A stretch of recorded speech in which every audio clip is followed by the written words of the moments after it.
1979. On air, online and on your smart speaker. Royal Copenhagen. More than just ice cream. Open every day for food and coffee. Over 270 O'Brien centres servicing Australia since 1979.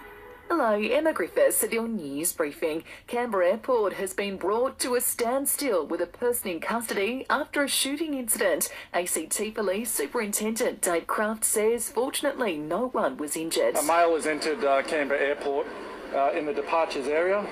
He is sat in one of the areas adjacent to the glass windows. After approximately 5 minutes, this male has removed a firearm from his possession and let off approximately 5 rounds. Police have responded to this male, who was taken into custody and is currently at City Police Station. Flights in and out of the airport have been halted as police investigate the incident, setting up an active crime scene. Witnesses have described the chaotic scenes. I'm feeling fine now, much better. Earlier I was a bit alarmed, but yeah, now I'm fine. And I managed to find a couple other people that were by themselves and we kind of huddled together. One woman was with a really little baby and we hid behind one of the information desks.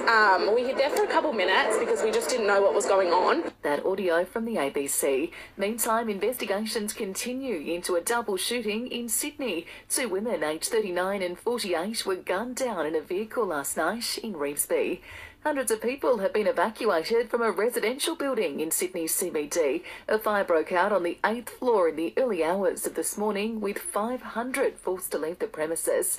And author Salman Rushdie has been taken off a ventilator 1 day after he was stabbed while preparing to give a lecture in New York. What would you do with $1? Did you know that for every $1 donated to Food Bank, 2 meals are created? Head to foodbank.org.au. Checking sport now in the AFL, Richmond has proven too strong for Hawthorn, running away with a 61-point win at the MCG. Tigers forward Tom Lynch, the star of the show with 8 goals. Richmond has now climbed to 7th on the AFL ladder, while Essendon will be up to claim their first win against Port Adelaide in 4 years when the two sides meet at Marvel Stadium this hour. And the Sydney Swans are facing off with Collingwood. Jordan De Goey is a late out for the Magpies, suffering with a hip injury. Sell your home with Miller One and John for a $2,000 fuel card. This is SAFM weather. The chance of showers and storms for the rest of your Sunday on the Limestone coast. We're dropping to 6 tonight. More showers to come tomorrow and a top of 14 degrees.